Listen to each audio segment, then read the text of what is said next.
Kanchipuram వకుడా silks నాణ్యత మా ప్రాధాన్యత. మదీనాగూడ, మియాపూర్, హైదరాబాద్ లో త్వరలో శుభారంభం.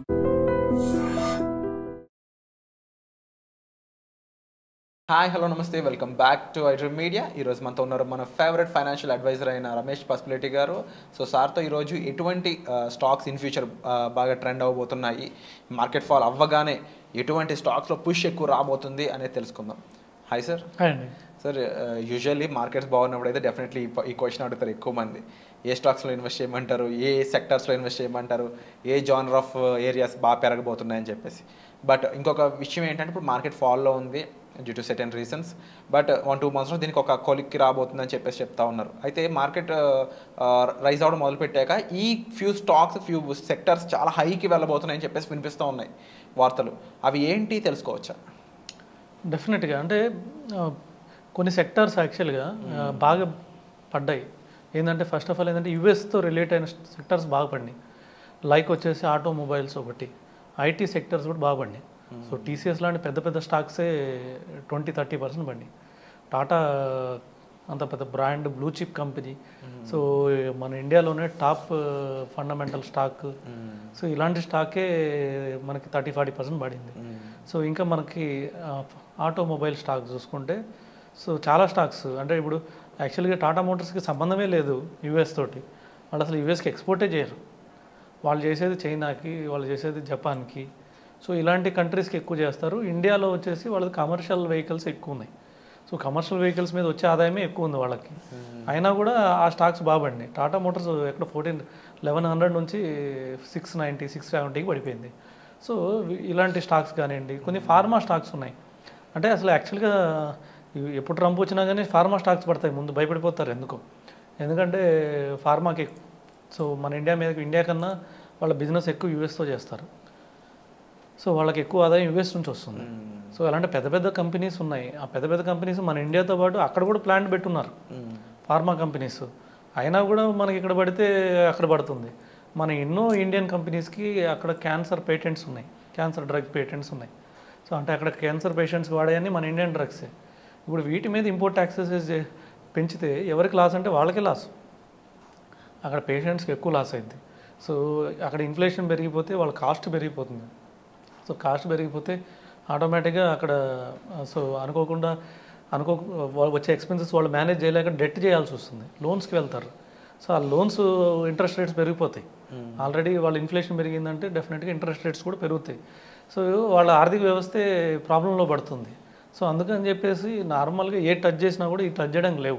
కొన్ని ఇండస్ట్రీస్ ఉన్నాయి టచ్ చేయడానికి లేవు. అందులో వచ్చేసి ఫార్మా ఒకటి. ఫార్మాని వాళ్ళు ఏం టచ్ చేసినా వాళ్ళకి రివర్స్ ఫైర్ అయ్యి వాళ్ళకే ప్రాబ్లమ్స్లో పడతారు. సో అందుకని చెప్పేసి ఏదైతే కొన్ని ఫార్మా స్టాక్స్ 50% పడిపోయినాయి.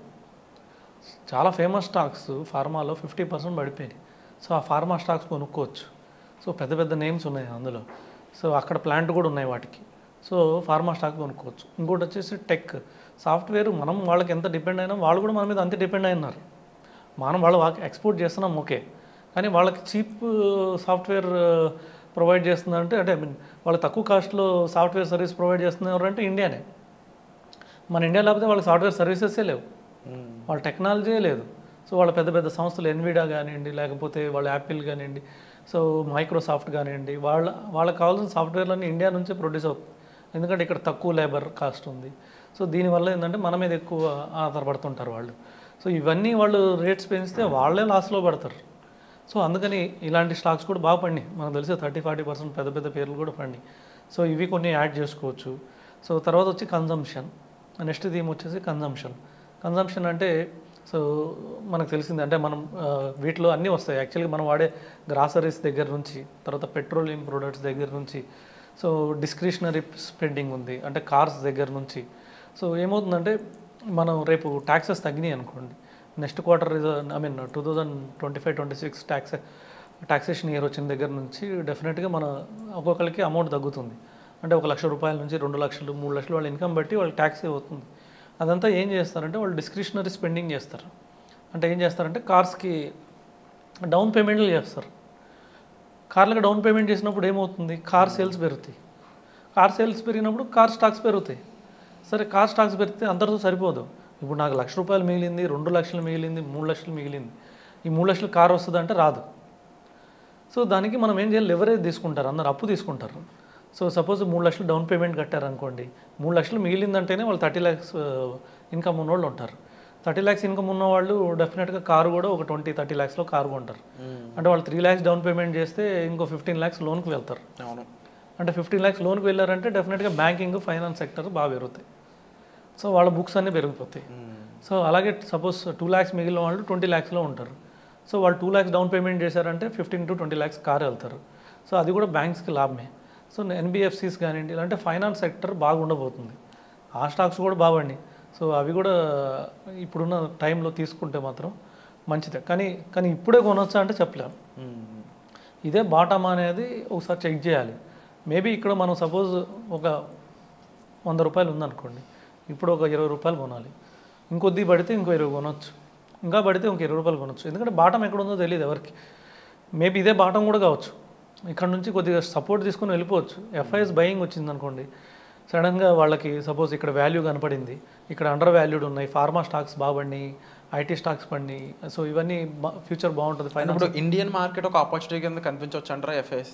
డెఫినెట్గా అమెరికన్ మార్కెట్ కూడా కాస్త అతలకుతలం అవుతుందనే వార్తలు వినిపిస్తున్నాయి. అవును, ఆల్రెడీ వాళ్ళ ఇన్ఫ్లేషన్ అంటే ఈ రిజల్ట్స్ అన్నీ వాళ్ళకి తాత్కాలికంగా వాళ్ళకు కూడా ఇబ్బందే. మేబీ లాంగ్ టర్మ్లో మేక్ ఇన్ యూఎస్ రావచ్చు, అని రావచ్చు. కానీ ఇప్పుడు ఇన్ఫ్లేషన్ పెరిగిపోతుంది, అన్నిటికీ ఇంపోర్ట్ ట్యాక్స్లు వేసుకుంటూ పోతే ఇన్ఫ్లేషన్ పెరిగిపోయి సో వాళ్ళ పర్చేసింగ్ పవర్ సరిపోదు, అప్పులు తీసుకోవాల్సి వచ్చింది. ఆల్రెడీ యూఎస్ అప్పుల్లో ఉంది, యూఎస్లో పీపుల్ అందరూ అప్పుల్లోనే ఉన్నారు. సో వాళ్ళ ఆర్థిక వ్యవస్థ కన్నా వాళ్ళు 125% అప్పులు ఎక్కువ ఉన్నాయి. సో ఇది చాలన్నట్టు ఈ కొత్త అప్పులు వచ్చి పడతాయి. సో అందుకని చెప్పేసి ఎఫ్ఐఎస్కి మన ఇండియా అట్రాక్టివ్ కనపడవచ్చు. ఇది ఇప్పుడైతే మనం కరెక్ట్ వాల్యుయేషన్లోకి వచ్చామే. సో మేబీ ఆల్మోస్ట్ ఇంకో 10% దగ్గరలో ఉన్నాం కరెక్ట్ వాల్యుయేషన్స్కి. సో అప్పుడు డెఫినెట్గా రావచ్చు. అందుకని కొంచెం ఇన్వెస్ట్ చేయాలి. కావాలంటే ఇంకొద్దిగా మన దగ్గర ఉన్న 100 రూపీస్లో ఒక 10%, 20% గోల్డ్ కూడా కొనుక్కోవచ్చు. గోల్డ్ కూడా బాగానే ఉండే అవకాశం ఉంది ఫ్యూచర్లో. నియర్ బై గోల్డ్ కూడా బాగుండే అవకాశం ఉంది. సో ఇప్పుడున్న టైంలో కాస్త గోల్డ్ మీద ఇన్వెస్ట్మెంట్ అనేది ఎంతో కొంత బెటర్ అనొచ్చు. కొంచెం అంటే స్టాక్స్ బాగా అండర్ వాల్యూడ్లో ఉన్నాయి, ఇది కూడా మంచిదే. మన దగ్గర ఒక 100 రూపాయలు ఉందనుకుంటే ఒక 20 రూపీస్ గోల్డ్, ఒక 50 రూపీస్ స్టాక్స్, ఇంకో మీరు ఒక హుక్ పాయింట్ పెట్టారు సార్, ఏ క్షణమైనా మార్కెట్లో అవ్వచ్చు అని చెప్పి. డెఫినెట్గా ఎందుకంటే కనిపిస్తుంది అండర్ వాల్యుయేషన్కి వస్తున్నాం స్టాక్స్. కానీ మనం ఇప్పుడు యూఎస్ వల్లే పడుతున్నాం, ఎఫ్ఐఎస్ వెళ్ళిపోతున్నారు. అది ఏదో ఒక రోజు కరెక్ట్ అవుతుంది. సో యూఎస్ కూడా అనుకున్నట్లు చేయలేదు. సో 25% ట్యాక్స్ వేయలేదు.